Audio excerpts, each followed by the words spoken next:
The world of social media has changed a lot, even just in 2013. And there's no way I could possibly cover all of it. But it's something that I do follow along with because I do social media marketing. And I think it goes beyond just work. I think it is important to follow along as a musician as well.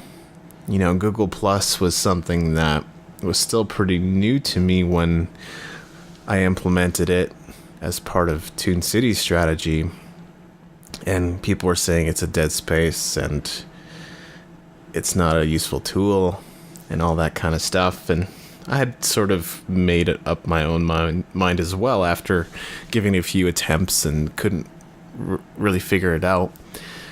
But I started liking it. It took some time. It wasn't immediate, but as I continued to use it, I started liking it a lot more. And it's interesting that Google Plus it's had this complete revamp this year.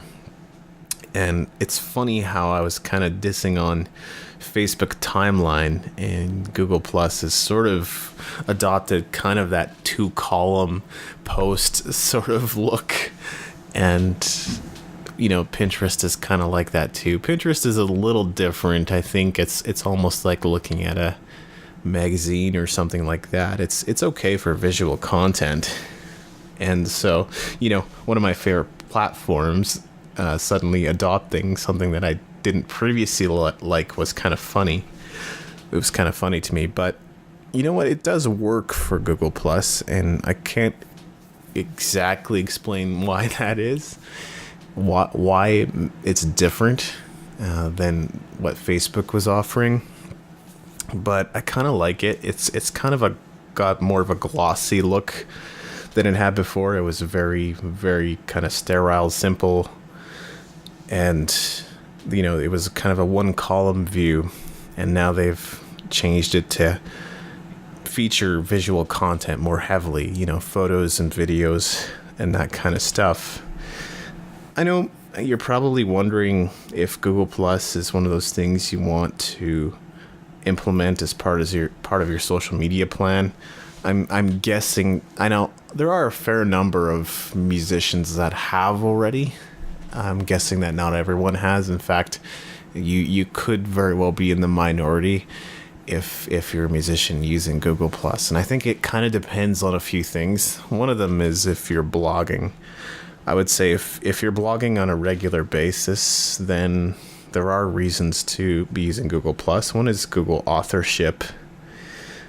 And when you search for things in Google, an article can be attributed to you, and it will display your profile picture from Google Plus alongside your article if you implement that connectivity. And so I don't know about you, but most people, when they search things and a few articles pop up in the search results, they're going to pick the one with a photo. And maybe if you're doing some research, you might pick 3 of them or whatever. But you might be drawn more to the one with a photo because people are just drawn to faces. That's one of the realities with marketing that you just need to understand. And then the other thing is just as you post your content to Google Plus. So let's say, you wrote a new blog post, you copy it over into Bitly or whatever to shorten the link, and that allows you to kind of track how many clicks people click on it, and then take that shortened link and put it into Google Plus. What that's going to do for you is it's just going to speed up the indexing with Google search results. So, the search engines have to crawl your site, find your content, and then they'll index it. And that can take, I've heard it takes 2 hours. I don't know the exact number. And I've heard that, putting it up on Google Plus will shorten that down to about an hour. So there are, additional SEO benefits as well. So I know that search engine optimization may not be at the forefront of your mind if you're a musician, but what that means is when people search for you or your content, they might also, your Google Plus posts might also show up in search results And I think that could have some positive benefits as well, if just for the fact that, you know, more search results about you or your band or your activities are going to show up. And why that's good is because you could dominate a full page of Google results, or 2 pages. And, you know, you're kind of always competing for those spots as a band. You're not necessarily, because your main keyword is your band name, and then maybe secondary keywords would be things like the names of the band members, or the genre or the style of music that you play. Those would be kind of the things that you might be aiming for, and maybe even names of musicians that you sound like. But whatever the case, you know, if you want more Google results to come up in searches, that might be one way you could go about it. So I think there are some advantages to being on Google Plus, but again, it depends if you're focused on those things. If you're less focused on blogging, I think you should be updating your website still on a regular basis with news items and tour dates and other things. But you don't necessarily have to do that through blogging. I think it's a good way to do it because you can get RSS feeds going and things like that. And Facebook has finally started making updates that are actually functional. And, well, actually, you know, besides just all the random changes they make to the look of profiles, whether it was the timeline or what they've done more recently, they've gone back down to the single column updates, and it's kind of interesting how things continue to change kind of on a whim almost. I mean, I guess if you follow their blog, you kind of know what's going on, and maybe if you follow social media, then you know all the changes. But their new navigation bar, the bar that's up the top that shows your notifications and the search bar, that stuff has actually improved. And for once, I'm actually kind of impressed by what they've done. The search bar will show more relevant results for companies or brands or bands that you search up, and so it'll kind of give you the option of just searching for that band's photos or just that band's videos. At least as far as I can tell, that's kind of what you can do with it. And then the other thing, and this is going to be useful for me, although I'm trying to cut down on the number of Facebook pages that I have, is there's a way to just switch between all of the pages that you manage on Facebook now, which is a really great thing as a band, because one of the ways that you can increase your visibility is to comment and like on other things that people post. So you need to start liking some other things and following those streams, and then even on a daily basis, although you wouldn't necessarily have to do it that often, start liking and commenting and sharing other things, and that'll just increase your visibility of your Facebook page, which is kind of nice. Pinterest was something that I was really avoiding getting into on a personal level. I was already using it as a marketing tool for Tune City, so I knew my way around, and I kind of figured out how it all works. And so, but recently I finally implemented, I finally gave and I implemented as a personal strategy as well. And really it's just another way to let people aware of your content, let them know about your content. And so for visually heavy content, it works pretty well. I'm not necessarily saying that I'm going to be aggressive about using it or, following other boards or whatever the case, but I am using to post things, and it's kind of good for, any graphical content that I create, which I seem to be doing more of, for any kind of, album covers, for videos, even artwork, which I have done some of, could share from DeviantArt. In fact, I think I published some of that to my blog as well. So there's just a variety of things that if I want to draw traffic back to my website, Pinterest is something that I can use. Again, would you use it as a band? Would you use it as a musician? It might be something that's fun to do, and if you consider yourself a visually heavy band, or even if not, it's the kind of thing where you could post concert photos, album artwork, your favorite guitars and instruments, your favorite amps. There's really no end to what, as long as it's visual, as long as it's focused on photos and videos and content that's going to engage the eye, then it's perfect. It's great for Pinterest, and you can also cross-post to Twitter and things like that. Twitter, on the whole, it's still the same platform that it always was.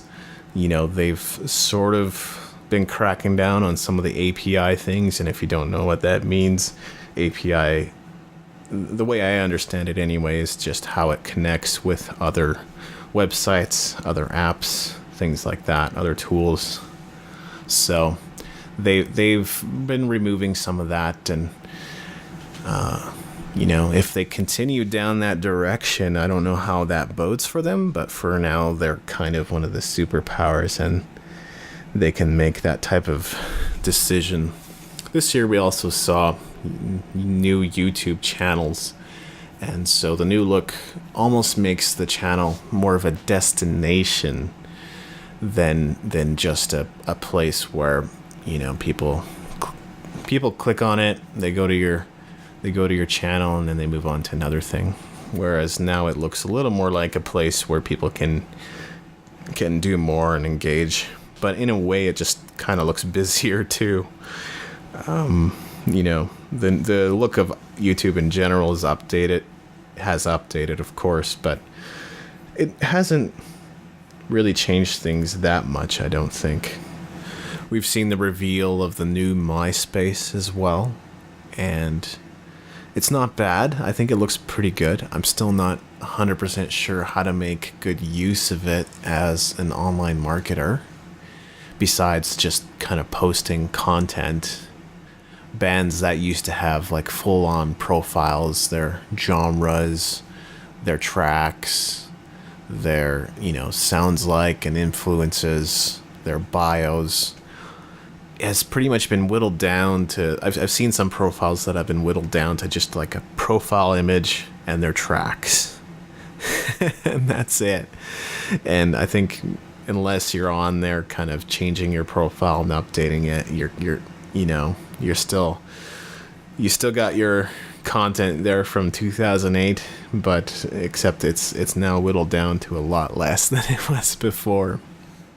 And they've also got this thing called connections, I think. Used to be friends, right? You'd add somebody as a friend, and then they would be your friend and you'd be their friend. And so it was just kind of a one-way connection in a way. And like anybody could friend you, but you could friend anybody. And now it's kind of this weird two-way thing where you can add people to your connections and follow them, but then you also have followers and the people that are connected to you, which may or may not overlap. So I guess it's a little more like Twitter that way. You have followers, you have your list of followers, and then you have your list of following. And so that's how the new MySpace is working. At the moment, I don't see a lot of activity, but that could just be the fact that I'm not really on there as actively as before. I liked being able to do bulletins, and then I liked being able to add videos to the profile and custom HTML and that kind of stuff, and that's kind of gone. Not that it looked great or anything, that was always one of the complaints of MySpace. And the new system does look better. The interface does look better. It's just, if the functionality of it seems way limited by comparison. LinkedIn is another platform that's continually evolving, and it's often overlooked by the music community, but just like Facebook, you can post updates. So if you have relevant content, I mean, as a musician, your career is music. You could be posting things about music. I don't think anybody's going to be too upset about that. You might want to use some discretion. Obviously, no social media platform should be used for spamming, and especially so in a professional network. But you can also connect to groups, and there's a lot of them. There's singer-songwriter groups. There's, producer and engineer type groups as well. And you could start building some connections and start networking a little bit more online. I don't think there's really any harm in that. And LinkedIn is a great place to be. And of course, I have to acknowledge mobile because there's a lot going on in that area, and a lot of companies are working to improve their mobile apps, and understandably so. It's expected to become a bigger and bigger market. And in the same breath, there's some companies that are actually still releasing things for desktop and making improvements to their websites. And I don't know if that structure is really about to be rocked or changed, but I think a lot of traffic is going to start coming from mobile as well. And that's something to maybe think about as a musician or a band as well. If you're a manager of your email campaigns or your websites, to try to make them either, responsive or use mobile templates so that when your visitors come to your website, it doesn't look terrible. So it still works well on a smartphone or a tablet or what have you. I think a tablet isn't quite as big of a deal, but what you can do with a responsive design is have a desktop site. You can have a site that's more catered to a tablet resolution, and then you can have one more that's more catered to mobile phones. So that's kind of it.